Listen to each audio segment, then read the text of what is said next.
There comes a cost to being seen by and chosen by a masculine man.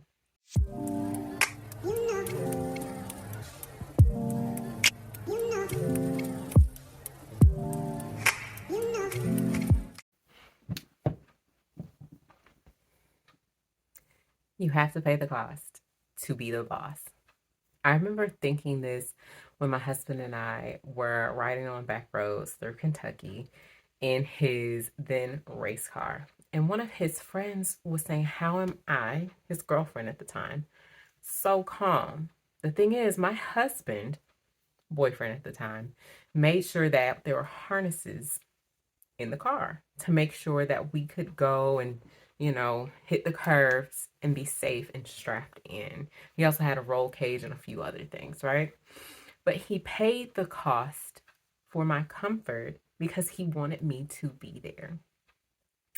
And so I say all of these things to say that if and when you decide you are ready to be found by your husband, you're going to want to know that he is a man with a plan.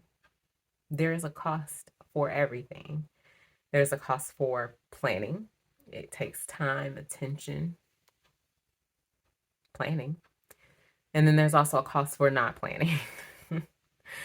And if you are into the spiritual world and things, that's where the magic happens. That's where blessings come from, is in spontaneous acts and things. But what we want is the security. There comes a cost to being seen by and chosen by a masculine man. And that cost is relinquishing the need to control. And I know a lot of ladies love to control things. They want to know what's happening first, second, last, third, what is plan A, B, C, and D. We want to know all the details.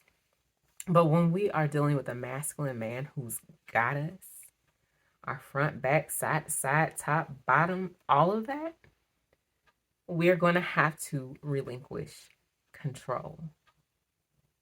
I remember reading a study where it was saying that this amount of women have not had the big O, right?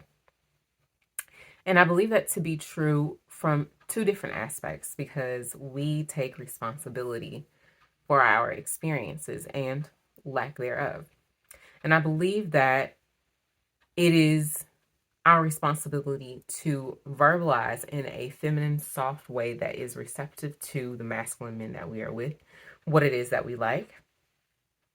And it is also our responsibility for us to know what we like and to feel safe in receiving what we like. Key point, receiving. When we are fully provided for, this isn't just finances, nor is it in the bedroom. But back to my point as far as the big O, when a lot of women not being able to have that, is they do not feel safe in their bodies receiving external things. A lot of women have been raised to believe that having a pleasurable life is selfish. Having the things that they want is selfish and it's bad. I'm here to tell you it's not, and you're allowed to have whatever you want, including big O's. But we won't get into that much deeper. The truth of the matter is, we are fully responsible for the lives that we attract and the things that we accept and the way in which we move on this earth, right? And in that, we are also responsible for the way we are able to receive. That being said, are you allowing the men who are interested, showing interest in you, are you allowing them to spend time with you, to show you what it is that they have to offer? Are you receptive to this?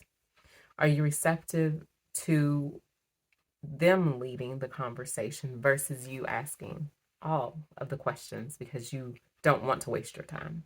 And I get it. I completely get it.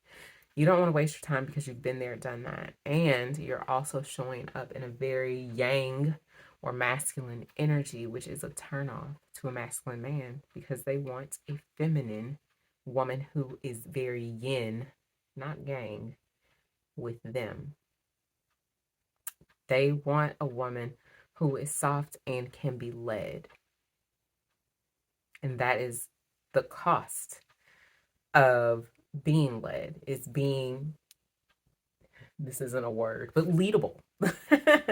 Can he lead you, or are you going to be like, oh no, you can't tell me?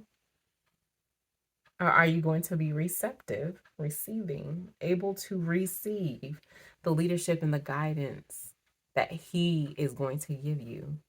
That is one of the main ways that men love women, is by their provision, not just in a material type of way, but providing them with safety, providing them with guidance.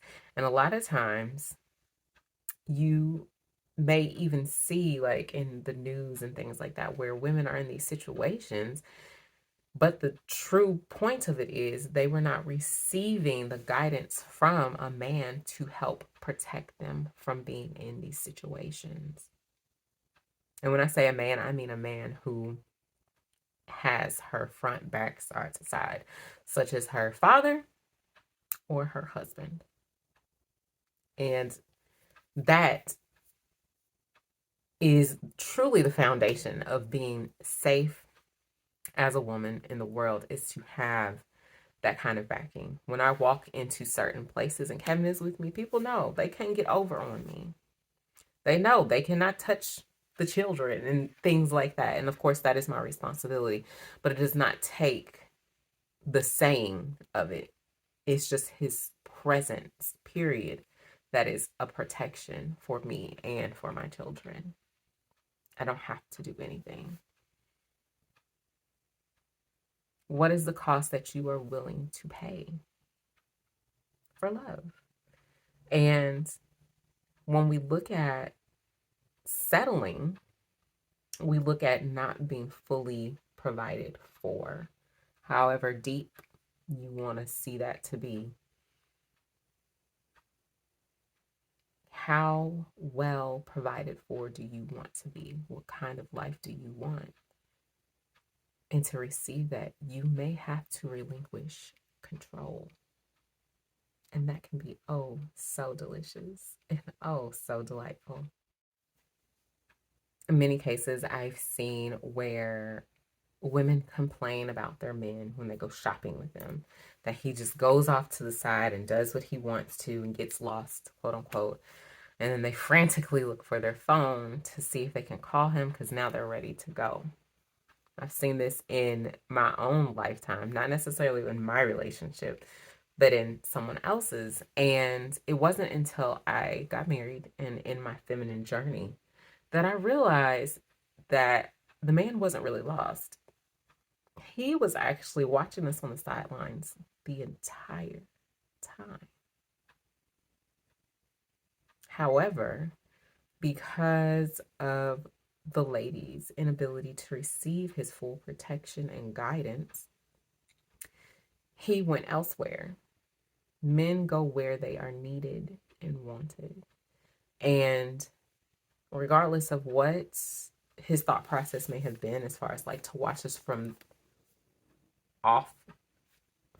far off, rather than to be right there with us, men go where they are wanted. And this also goes into the damsel in distress. And a lot of ladies complain about the damsel in distress. But I have yet to meet a masculine man who has complained about a damsel in distress. Until next time. You know. I begin to